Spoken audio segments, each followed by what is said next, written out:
Muy bien, me va a ayudar Martín para leer, así me alcanza la voz para la noche también. La primera placa que tienen allí en vista tiene focalizado en 4 partes. Y la expresión es que los impíos edifican babeles, pero Jesús edifica su iglesia, edifica al verdadero creyente y edifica a la auténtica familia. ¿Cuántas personas en el mundo, en la historia, han edificado babeles? En el siglo VII, un tal Confucio inició un movimiento religioso, una Babel religiosa. Y hoy hay más de 2.500 simpatizantes o practicantes de la religión de Mahoma. Hace poquito murió Steve Hawking, estaba muy afectado en su salud. Podrá haber hecho muchos progresos en la ciencia, pero él partía de una base equivocada. Él creía en la evolución y no en la creación espontánea de Dios. ¿Y cuántos otros han hecho en la historia de la Biblia, por ejemplo, imperios? Una Babel de imperios. El persa, el medo-persa, el babilónico, el griego, el romano. Dejaron su huella en el mundo. Pero solo Dios ha hecho construcciones auténticas. Y hoy vamos a ver acerca de la Torre de Babel.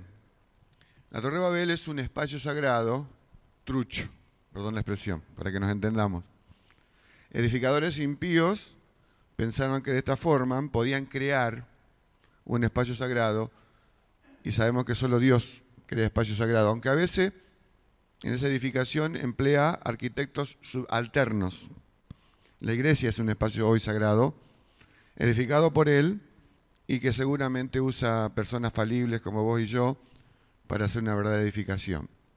Así dice la Biblia, ¿no? Con respecto al ser humano que ha conocido a Cristo, decía Pablo: yo planté, Apolo regó, pero el crecimiento, la edificación, la produce Dios.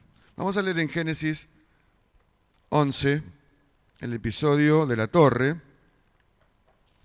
Lo volvemos a releer porque se han incorporado varios hermanos luego de la explicación de las 10, que estuvo muy bien. Del versículo 1 al 9. Tenía entonces toda la tierra una sola lengua y unas mismas palabras. Y aconteció que cuando salieron de oriente, hallaron una llanura en la tierra de Sinar y se establecieron allí. Y se dijeron unos a otros: vamos, hagamos ladrillo y cosámoslo con fuego. Y les sirvió el ladrillo en lugar de piedra y el asfalto en lugar de mezcla. Y dijeron: vamos, edifiquémonos una ciudad y una torre cuya cúspide llegue al cielo, y hagámonos un nombre, por si fuéremos esparcidos sobre la faz de toda la tierra. Y descendió Jehová para ver la ciudad y la torre que edificaban los hijos de los hombres. Y dijo Jehová: he aquí el pueblo es uno, y todos estos tienen un solo lenguaje, y han comenzado la obra, y nada les hará desistir ahora de lo que han pensado hacer. Ahora pues, descendamos y confundamos allí su lengua, para que ninguno entienda el habla de su compañero. Así los esparció Jehová desde allí sobre la faz de toda la tierra, y dejaron de edificar la ciudad. Por esto fue llamado el nombre de ella Babel, porque allí confundió Jehová el lenguaje de toda la tierra, y desde allí los esparció sobre la faz de toda la tierra. Muy bien, dijimos que lo que llaman los teólogos la caída, que es la expresión que se usa para englobar todo lo del Génesis capítulo 3, donde el hombre y la mujer cayeron en pecado. Hay otro nombre mejor que puede definir ese proceso, que es la pérdida de la presencia de Dios. Estos edificadores, como nos leyó Martín, sintieron el vacío de Dios y buscaron una manera de acercarse a Dios. La realidad nos muestra que en realidad cuando uno dice la torre, que era el prototipo del Sigurat, que era un altar no santo, para buscar el contacto con los dioses. Había una idea pagana que daba esta idea de que ese edificio era para que Dios bajara. Por supuesto, no el Dios nuestro, el Dios pagano. Y bajara por esa edificación que tenía escaleras espiraladas alrededor para que fuera a su templo. Y en ese templo era recibido por los seres humanos y los seres humanos le propiciaban regalos, ropas, los excelentes, toda una idea pagana, no se me pierdan, vinos y las mejores mujeres. Pero ¿cuál era el objetivo de esto? Ellos creían que estos dioses paganos habían creado al hombre para su propia satisfacción. Entonces propiciaban todos estos regalos y ¿qué esperaba el hombre? De vuelta. Esta es una idea transaccional de Dios. Yo le doy a Dios para que Dios me dé a mí. Ojo que en algunos círculos cristianos se fomenta esta idea. Dele a Dios, que Dios te va a dar mucho más. No debe ser la motivación de un verdadero cristiano, porque toda acción que debemos hacer para Dios o hagamos para Dios, no le corresponde, en gratitud a Él, no buscamos ninguna compensación. Mira, ahí está la placa 2, que la va a leer Martín, por favor. El Salmo 132, 14 dice: Este es para siempre el lugar de mi reposo, aquí habitaré porque la he querido. Había una idea pagana del mundo antiguo y se creía que las personas habían sido creadas para satisfacer las necesidades de los dioses.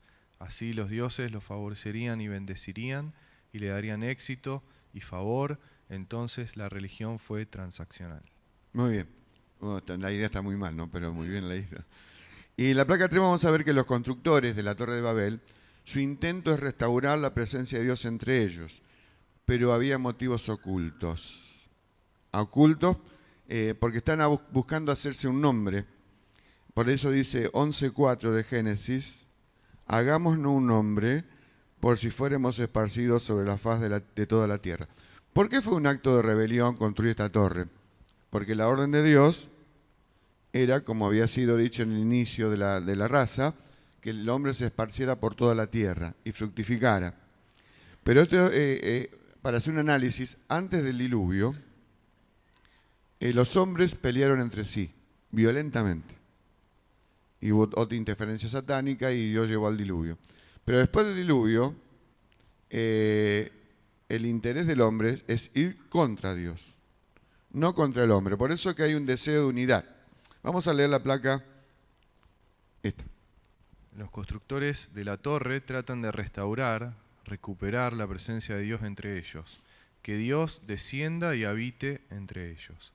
Génesis 11 muestra que ellos tenían un motivo oculto, están buscando hacerse un nombre, es orgullo, son arrogantes y quieren ser famosos. Yo le dije que la idea pagana era hacer bajar a Dios, pero el Dios pagano, multitud de dioses. Pero fíjense que el Dios nuestro, el Dios verdadero, versículo 5, dice que Dios descendió. Y dice, y descendió Jehová para ver la ciudad y la torre que edificaban los hijos de los hombres. Ahora, ¿qué sucede después de la Torre de Babel? Esto es en el capítulo 11. El capítulo 12 de Génesis nos indica que Dios tuvo una contrainiciativa. Y en esa contrainiciativa contrasta con el deseo del pagano de hacerse un nombre. Y Dios va a hacer de un hombre, va a extender su nombre, porque llama a Abraham y dice que se va a llamar Abraham. ¿Podemos la placa que sigue? Quieren recrear un espacio sagrado por su sola iniciativa, pero se debe construir un templo para engrandecer el nombre de Dios, no para engrandecer su propio nombre. Se repitió en la historia, pero el lugar donde mora Dios debe construirse para engrandecer su nombre. Muy bien, hay tres motivaciones por las cuales estos antiguos constructores hicieron esta monumental construcción. En primer lugar, para hacer su nombre, ya lo dijimos, ¿no? Eso era cuando uno no tiene la esperanza de la vida eterna, tiene el deseo el hombre de que su nombre continúe. Por eso muchos buscan hacer fundaciones, edificios, donde se ponga la frase, esto lo construyó fulano de tal, para que su nombre se perpetúe a través de la eternidad. Es el supuesto. En realidad, si hay un deseo que no sea, diríamos, vanidoso, nuestro nombre se perpetúa a través de hijos y de nietos. También está presente la idea de la permanencia, es la placa que sigue. Dicen, queremos no ser esparcidos. Es la idea de estabilidad y arraigo. Querían que la tierra fuera su hogar y que no andar deambulando por la tierra. El propósito de Dios cuando le dijo al hombre que se expandiera y fuera hasta los confines de la tierra, le decía para que el hombre fuera, pero acompañado por Dios, y extender su gloria, que fue la idea original de Dios. Y también otra idea es que el hombre quiere poder y seguridad, en la placa 6. Quieren poder y seguridad, y la motivación que usaron es este semejante proyecto de construcción.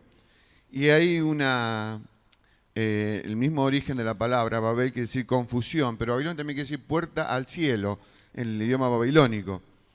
Así que querían tener acceso al cielo para su propia protección. Todos motivos egoístas. Estabilidad, seguridad, ser su nombre.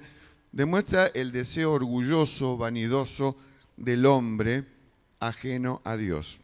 Ahora, no nos asustemos, porque esto resume muchas veces la idea que el hombre tiene hoy de llegar al cielo sin Cristo y sin cruz.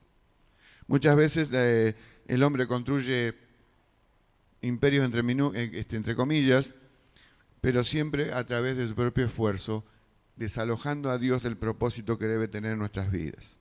Ahora vamos a pasar a la antítesis de esto, y es el Señor Jesús. Jesús una vez dijo en el libro de Mateo, yo edificaré, ¿no? ¿Y qué dice más? Yo edificaré mi iglesia. Ese es un nuevo espacio que Dios recreó luego de entregar su sangre por nosotros. Pero en los evangelios, solamente 2 veces en todo el evangelio se nombra la palabra iglesia. Uno puede leer las epístolas y ahí está infinidad de veces. Ahora hay un autor muy bueno que se llama Myron Rush, que identifica 4 ingredientes de un ministerio de éxito y que podemos aplicarlo para analizar los constructores de Babel y Jesús como constructor de su iglesia, del individuo realmente creyente y de la familia de Cristo, la familia cristiana. Y son estos 4, placa 7. 4 ingredientes para que una iglesia sea edificada: propósito, unidad, comunicación eficaz y deseo por hacer la voluntad de Dios. Los edificadores de Babel fallaron en uno. Propósito, hacerse un nombre. Unidad, se encolumnaron tras un hombre malvado. Comunicación eficaz para enfrentar y rivalizar con Dios. Voluntad de Dios, no tenían deseos de hacerlo. Bueno, ahí dije que un solo ingrediente, pero en realidad fallaron los 4. Porque no es malo que el hombre tenga un propósito. No es malo que haya unidad, buscar socios para celebrar un proyecto humano. Y también es bueno la comunicación eficaz. Pero el ingrediente determinante es que todo proyecto para ser valedero tiene que ser proyecto de la voluntad de Dios. Fíjense que en eso ellos fallaron. Ahora, en ese tiempo seguían hoy nos estuvieron hablando acerca de Nimrod, que es un nieto de Noé. O sea, la generación muy cercana al desastre del diluvio. Y este Nimrod se erigió como, hay una traducción que nos leyó Daniel hoy, como uno de los más grandes prepotentes en la historia postdiluvio. Él fue el fundador de Babilonia y fundador de Nínive, que fueron los imperios posteriores que surgieron en la humanidad. Ellos tuvieron entonces un propósito de edificar una torre cuya cúspide llega al cielo. Ese es un lenguaje exagerado, una hipérbole, porque ninguna torre, imagínense la distancia, ahora que la ciencia sabe, así, más o menos aproximadamente, no creemos en la medición exacta, la torre que hubieran tenido que hacer para llegar a la presencia de Dios, ¿no? Pero también hubo en ellos el deseo de trabajar en unidad. La gente se columnó tras un hombre, este hombre transmitió sus ideas, y así el futuro le pareció atractivo, pero estaban siguiendo una quimera. No había ningún sentido verdadero en los planes de este hombre llamado Nimrod. Al contrario, quedó en la posteridad y en la narrativa bíblica, la expresión Babilonia es una expresión mala. Ustedes pueden leer en el Apocalipsis, ya al fin del texto bíblico, que Babilonia es la imagen de una mujer ramera opuesta a los propósitos de Dios. Siempre hay antítesis. Babilonia es la opuesta a la construcción santa que Dios hace, que es su iglesia. En cambio, la Babilonia es una construcción errática que suma a todos aquellos rebeldes de toda la historia en contra de Dios. Así que había unidad, pero tras un objetivo malo. Había comunicación eficaz, pero era para hacer un proyecto que trataba de enfrentar y rivalizar con Dios. Pero lo más terrible de todo, de estas 4 cosas que estamos hablando, es que no tenían ningún deseo de hacer la voluntad de Dios. Vamos a la placa 8 y vamos a ver ahora sí un edificador envidiable en el buen sentido, porque vamos a hablar de Jesús, ¿no? Jesús, edificador de su iglesia. El propósito, Jesús, el gran arquitecto, dice: edificaré mi iglesia. Es una construcción que durará hasta la consumación de los siglos. Muy bien, eso es el pasaje que quiero leerles, un pedacito, en Mateo 16. Jesús está con sus íntimos en un lugar apartado. Él hace una encuesta, hoy el hombre hace encuesta cada rato, los políticos lo hacen, pero él tuvo una encuesta casera. Y en base a lo que los discípulos habían escuchado donde se movían, preguntó por su propia identidad a Jesús. Bueno, como muchas cosas eran parecidas a antiguos profetas, lo identificaron tal vez con Jeremías, con Elías, etc. Pero llega un momento clave. Esto ocurre aproximadamente 6 meses antes de la cruz. Fíjense, 6 meses antes de la cruz, y muchísima gente no tenía claridad sobre la identidad de Jesús y para qué él había venido. Pero de repente Pedro, el rústico pescador, tal vez uno de los menos instruidos de los 12, manifiesta con su voz a la pregunta ¿quién soy yo? Y Pedro responde: tú eres el Cristo, el Hijo del Dios viviente. Pero no quedó ahí la respuesta, la respuesta de Pedro, porque Jesús vuelve a intervenir en la conversación y yo también te digo que tú eres Pedro, y ahí anuncia el Señor sobre esta roca, sobre la afirmación de Pedro, que Jesús era el Cristo, se iba a edificar la iglesia. Aquí tenemos otro edificador. Los edificadores de la Torre de Babel tenían una Babel en la cabeza y el deseo ferviente de ir en contra de Dios. Pero aquí tenemos otro edificador. Si repasamos los 4 elementos que decía este autor cristiano, que debe reunir un proyecto de Dios con éxito, debe haber un propósito. Ahí Jesús lo manifestó. Por supuesto que faltaba mucho trecho, mucho tiempo, meses, para que se formalizara el fundamento de la fe cristiana, que es la entrega de Jesús en la cruz y el acto de la resurrección de Cristo, que permitió que el Espíritu Santo formara la iglesia, luego de la entrega de Jesús. Y él dice: edificaré mi iglesia. Jesús había terminado el sermón de la montaña dando un ejemplo muy bueno, que se clarifica en nuestra mente cuando él dice los 2 tipos de constructores que hay. Uno, el que es prudente, llamado así, y que edifica sobre la roca. Esa era la propuesta que había está dando Jesús aquí. Edificaré mi iglesia, no la edificaré sobre la fe falible de los hombres, sino con un proyecto sólido, porque Jesús ha manifestado que va a edificar sobre la roca.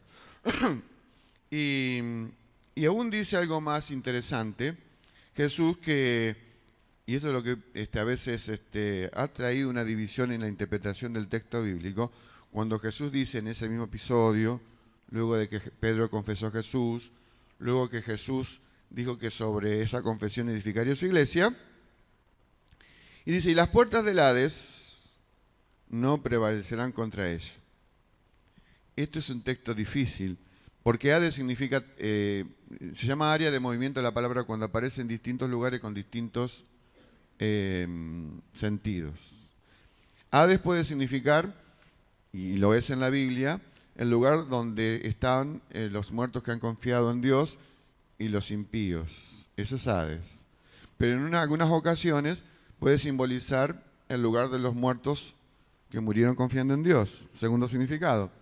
Y aquí hay un tercer significado que quiere decir aquellos que han vivido y se han manifestado en contra de Dios.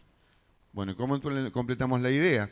Entonces Jesús está diciendo: el edificio que yo voy a hacer, y yo esto agrego porque está en otras partes de la Biblia, que va a contar con mi poder, que va a contar con, y hablando de aquellos que desean hacer la voluntad de Dios, no van a tener manifestación de este enemigo de las fuerzas del mal.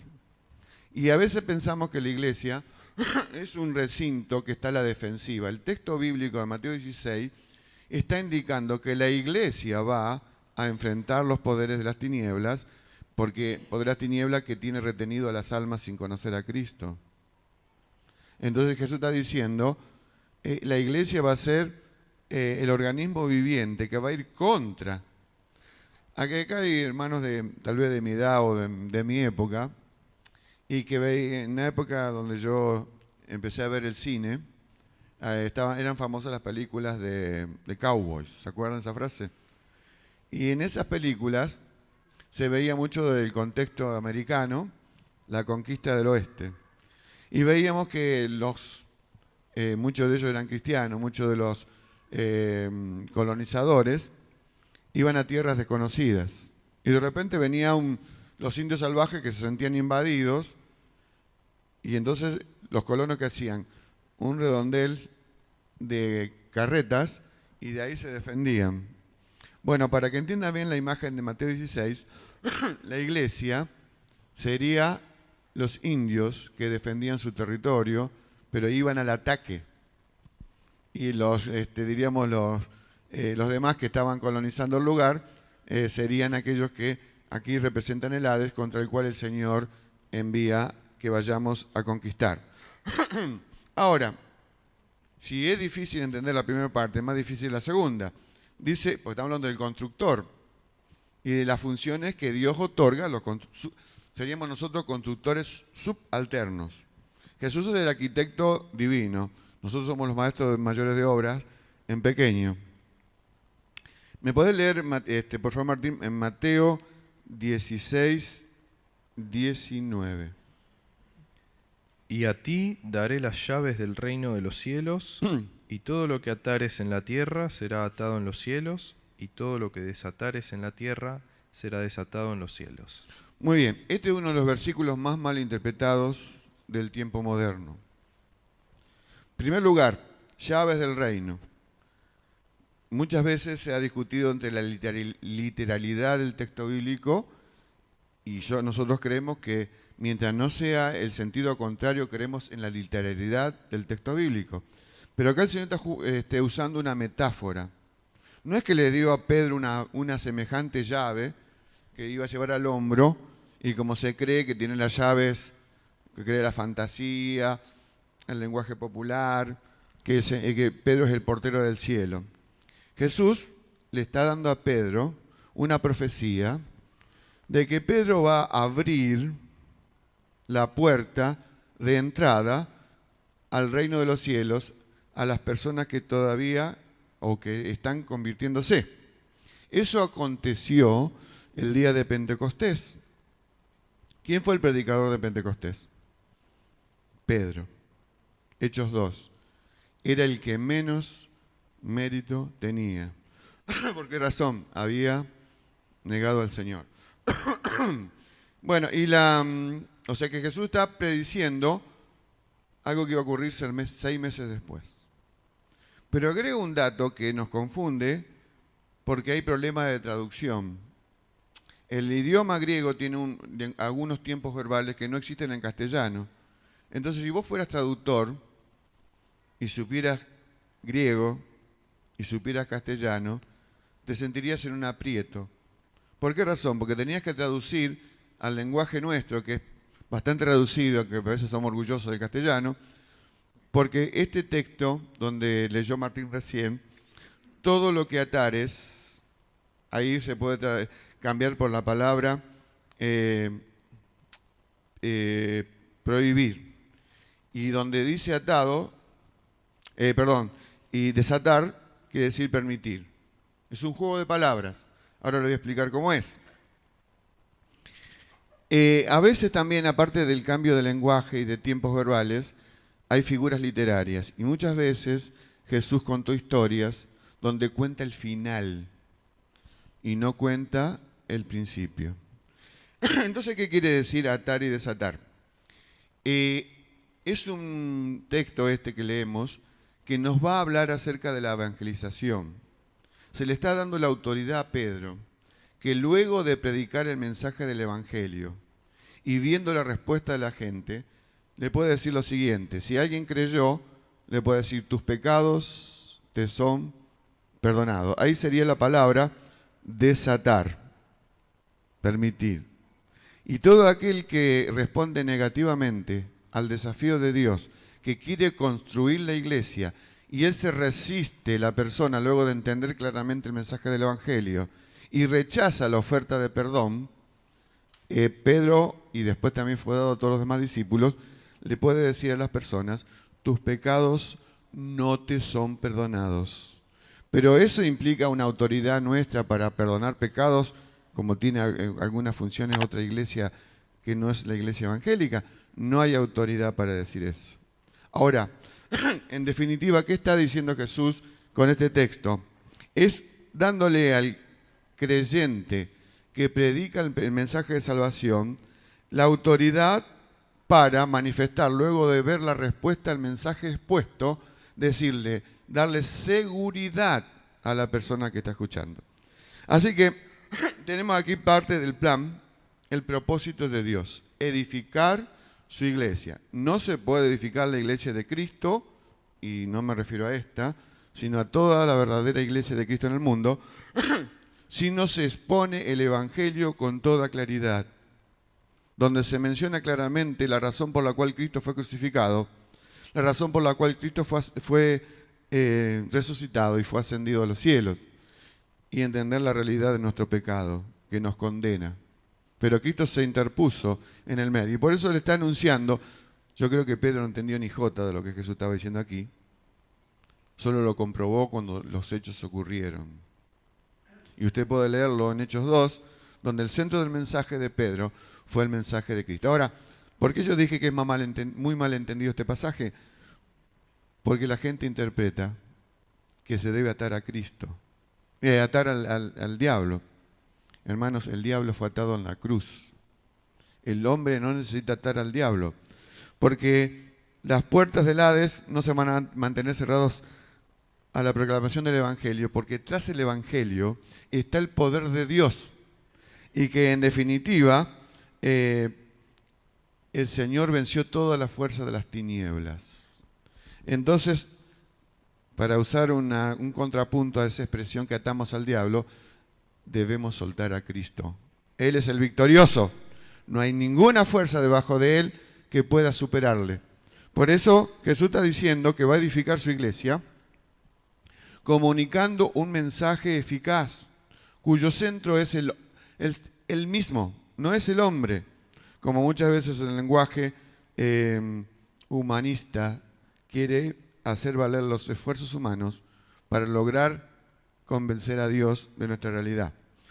Así que allí tenemos, volviendo a la idea de Myron Rush, los 4 ingredientes, donde para que un ministerio sea eficaz y valedero, tiene que haber propósito, Jesús lo manifiesta, tiene que haber unidad, que oró Jesús en Juan 17, oró por la unidad de la iglesia, y también comunicación eficaz.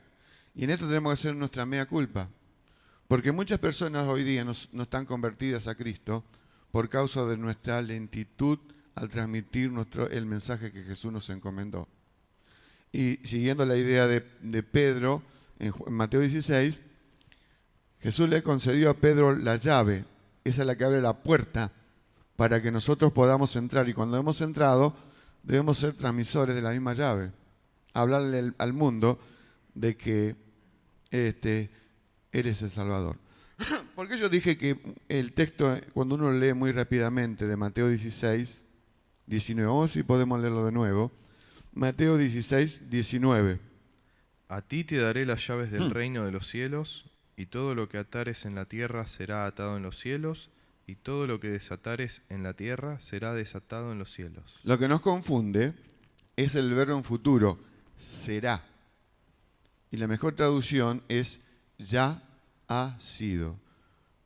Porque da la idea que las afirmaciones humanas deben ser registradas en el cielo como santas y verdaderas, y a lo mejor yo estoy diciendo una barbaridad. Por eso, la frase que nos permite entender este texto es que la tierra secunda al cielo y nunca al revés. Nunca el cielo secunda la tierra. Por eso los predicadores del Evangelio, sea en un púlpito o a una persona o a más personas, es hablar realmente de lo que ya ha pasado y que es Cristo el verdadero Salvador. Y luego de compartir el mensaje, podemos compartir que todo es en base a lo que Dios, a ello llama gracia. Recién cantábamos que nuestros pecados fueron demasiados, pero la gracia es más abundante que el pecado. Y vamos a la página, a la placa 12. No solamente el Señor se ha preocupado de recrear este espacio sagrado. ¿Por qué este espacio sagrado de la iglesia? No por nosotros, lo recreó el Señor.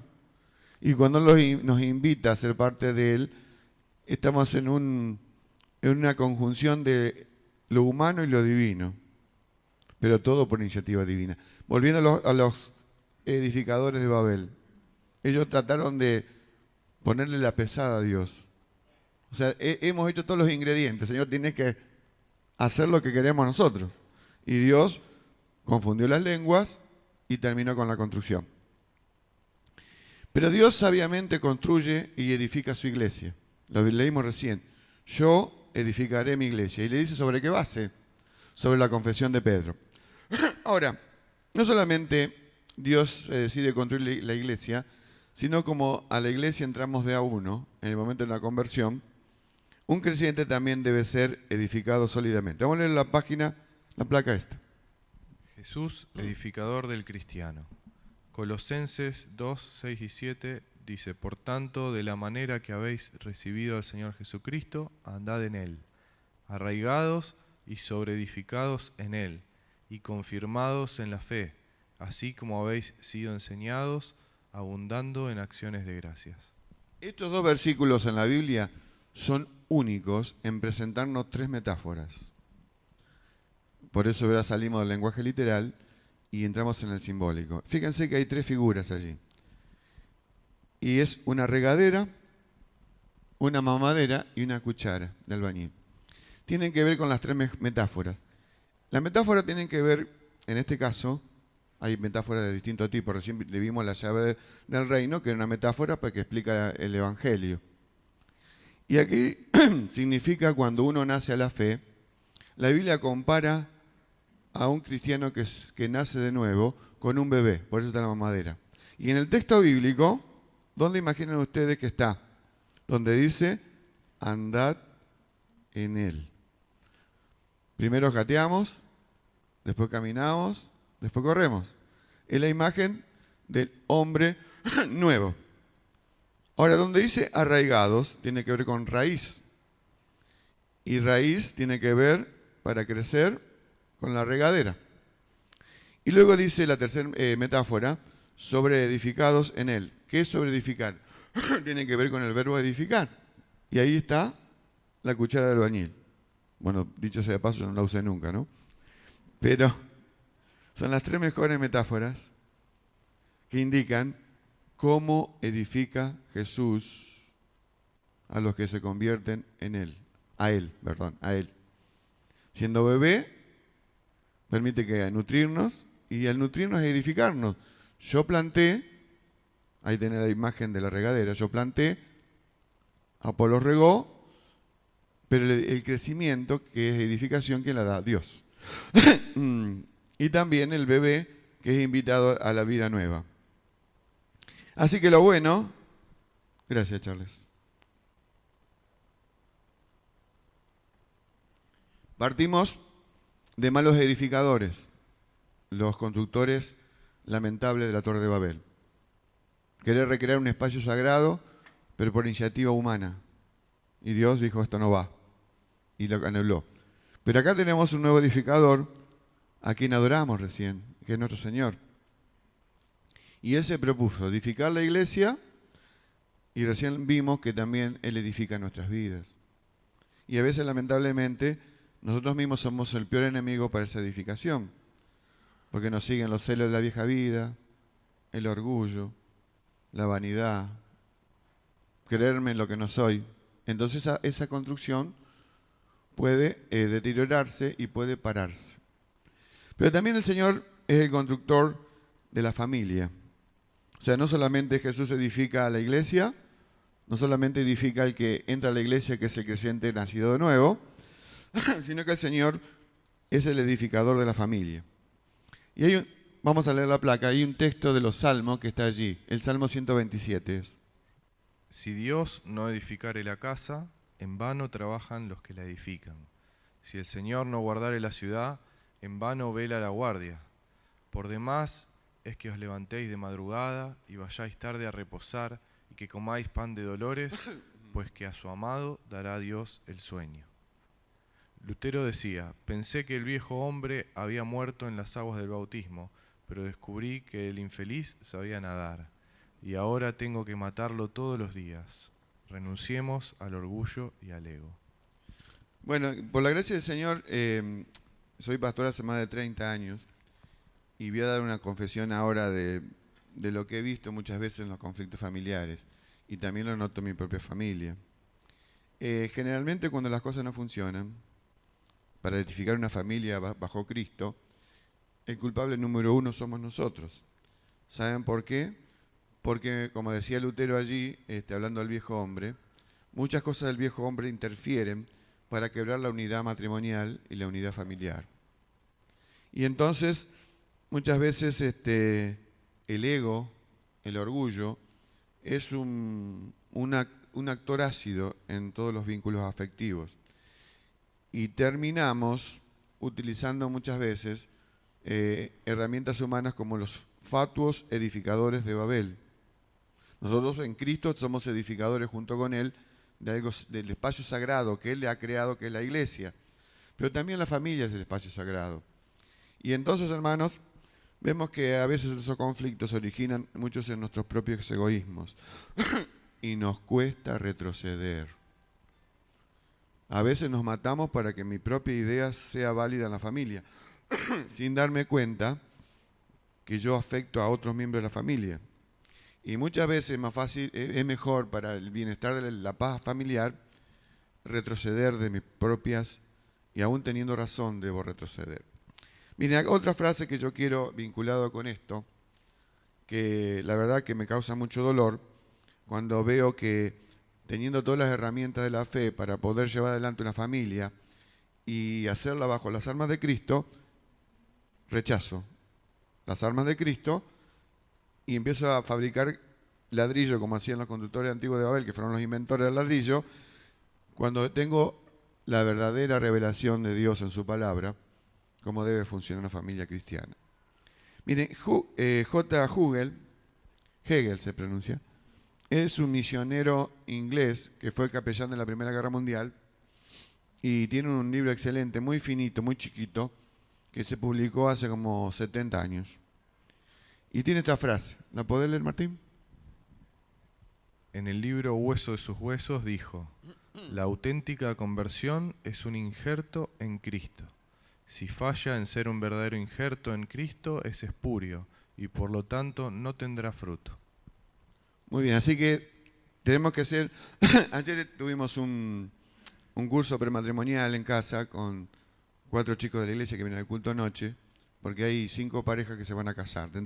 Acá a mi izquierda hay uno y allá atrás hay otra que se van a casar. Y justamente decíamos esto. La primera cosa que yo le decía es que cada uno debe asegurar su propia conversión. Porque el hecho de que vos vengas a la iglesia hace 20, 30 años o más, venir a la iglesia no te hace cristiano. El hecho de que te hayas bautizado, bueno, todavía no está estrenada ese bautisterio, no significa, porque muchas veces se bautizan incrédulos. Entonces, debemos parar de raíz la existencia de futuros problemas en el hogar. Si no hay conversión cristiana, en los integrantes, aunque el matrimonio es la unión de dos pecadores, que lamentablemente a veces mostramos más cosas del pecado que la realidad nueva en Cristo, y que debemos retrotraernos y confesar ese pecado.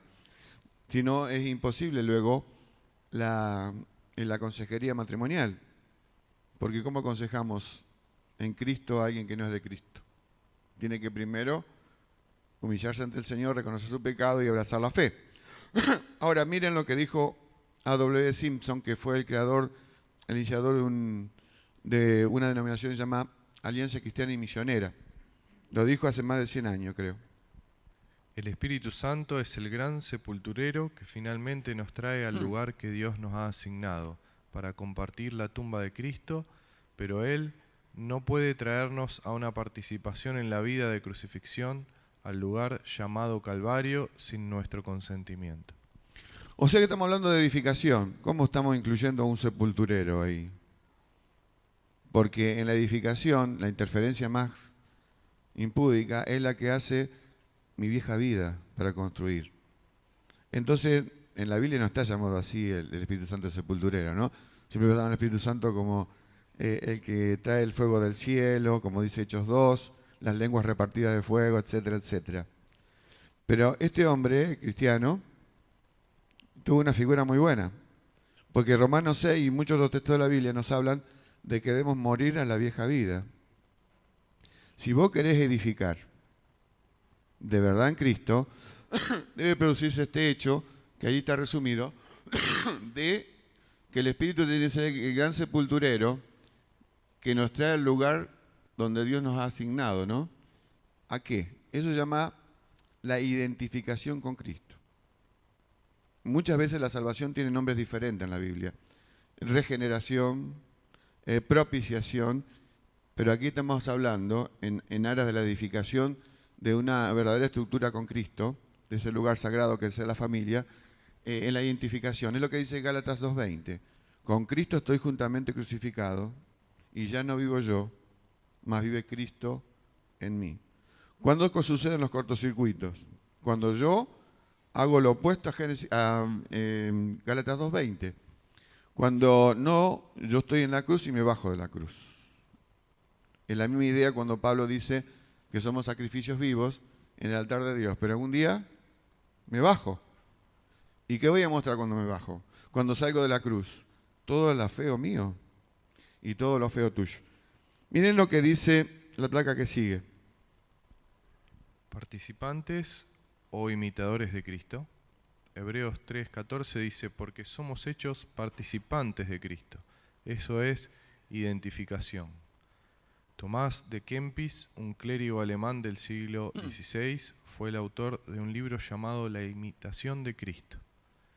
Hay algunas cosas buenas, pero la idea básica que concierne a los principios que rigen la vida cristiana es completamente falsa. El proceder sobre la base de la imitación no haría otra cosa que sumirnos en la desesperación. No somos lo que Cristo quiere que seamos. ¿Por qué? Porque la vida cristiana es participación a través de nuestra unión con Cristo. Este es un hecho determinante de la vida de un cristiano y de su propia familia. Porque ven allí en Hebreos, no leemos por aras del tiempo el texto completo, pero el texto dice que somos hechos participantes de Cristo. Y este clérigo que escribió en la época de la Reforma tuvo una buena idea, pero era una mala idea. Porque no estamos puestos en el cuerpo de Cristo para imitar a Cristo en nuestras propias fuerzas. Somos participantes de la naturaleza divina. Y Pedro lo dijo de una mejor manera. Dice en 2 Pedro capítulo 1, somos participantes, la misma palabra, participantes ¿de qué? De la naturaleza divina. No es que Dios te ha hecho Dios a vos ni me ha hecho Dios a mí, no. Que la nueva genética que es del cielo, que es un fenómeno, es un gran milagro, a veces vemos los milagros en las cosas materiales, está bien, pero el primer milagro que se produce cuando nos convertimos, esa es una primera resurrección. Y Dios no nos hace nuevos para que con nuestro esfuerzo y nuestras ganas lleguemos a imitar una vida cristiana, sino que somos participantes de la naturaleza divina. Y para terminar, vamos a poner la placa última, justamente que les seguro ya la escucharon hace un ratito ustedes.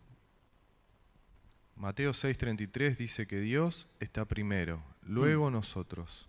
Debemos adorar a Dios, amar a la gente y usar las cosas. Y no amar las cosas, usar a la gente e ignorar a Dios. Lo primero trae edificación, lo segundo trae destrucción. Muy bien, el versículo es muy claro. Y muchas veces cuando nos perdemos la brújula de la fe, terminamos adoptando los valores del mundo. Y adoptar los valores del mundo es hacer la segunda parte de allá arriba, terminando amando las cosas. Y a veces parece que el que triunfa, el que más juguetes suma al final de la vida. Y eso no es la orden de Dios. Dios no nos mandó a amar las cosas, sí ser administrador de las cosas. Usar la gente. Cuando yo también tengo la brújula perdida, termino usando la gente para que me beneficie. Y eso, en lugar de edificar, destruyo. Y por último, si estoy poniendo las cosas primero, si estoy usando las cosas, ¿qué lugar ocupa en mi vida? Dios. Por supuesto, el último o por ahí. Entonces estoy ignorando a Dios.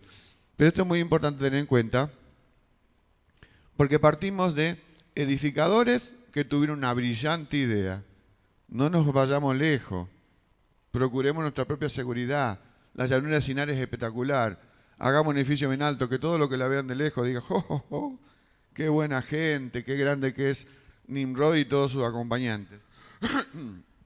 Y Dios puso una maldición sobre esa construcción. Sí, eran la tecnología más moderna, crearon el ladrillo, el asfalto para pegar las cosas, pero terminó... ¿Y Dios por qué la puso en Génesis 11? Pues bueno, yo no soy... Podemos especular un poquito acerca de esto. La puso para que todo lo que hubiéramos de leer después de este hecho, supiéramos a dónde llegan los proyectos humanos sin Dios. Muchas religiones que no son cristianas tienen como base el esfuerzo humano. Y tienen que mirar la Torre de Babel. ¿Por qué? Porque allí vemos un proyecto humano sin que Dios sea el arquitecto y que Dios la destituyó por completo. Tuvo que cambiar el idioma de la gente, eso fue un gran juicio, pero para decir así no se edifica. Señor, ¿cómo se edifica? Bueno, Jesús dice en Mateo 16 que Él edificará un espacio sagrado nuevo, donde invita a pecadores de los peores, como soy yo, como somos todos, y edifica un lugar donde la conjunción, la unión del Dios Redentor y el hombre pecador se recrea bajo un nuevo espacio y bajo nuevas normas. Por eso Dios me llama a madurar. Por eso puse la mamadera, la regadera y la cuchara de albañil, porque es la imagen del bebé que anda, que se hace preadolescente, adolescente, joven y maduro. La imagen del que edifica, pero dice el Señor, en 1 Corintios 3, que el único fundamento que ha sido puesto, ¿quién es? Jesucristo. Ya no hay ladrillo de Babel, acá son ladrillos del cielo. Y nos abre a la aventura, no es solamente crecer yo, sino como soy parte de una familia, edificar la familia bajo los parámetros de Cristo. Cuando no empleo los recursos de la fe para edificar mi familia, la termino destruyendo. Haciendo cortocircuitos, elementos ácidos que termina frustrando el plan de Dios. Que Dios nos bendiga, hermanos, en este día, para pensar, ¿estoy construyendo o estoy deconstruyendo? Estoy demoliendo. Y en Cristo solamente se plantea la idea positiva de que Él solamente construye. Yo soy un medio, soy un instrumento, soy un arquitecto subalterno a las órdenes de gran arquitecto. Bendito sea el Señor. Nos ponemos a pie, hermanos, y nos despedimos en oración.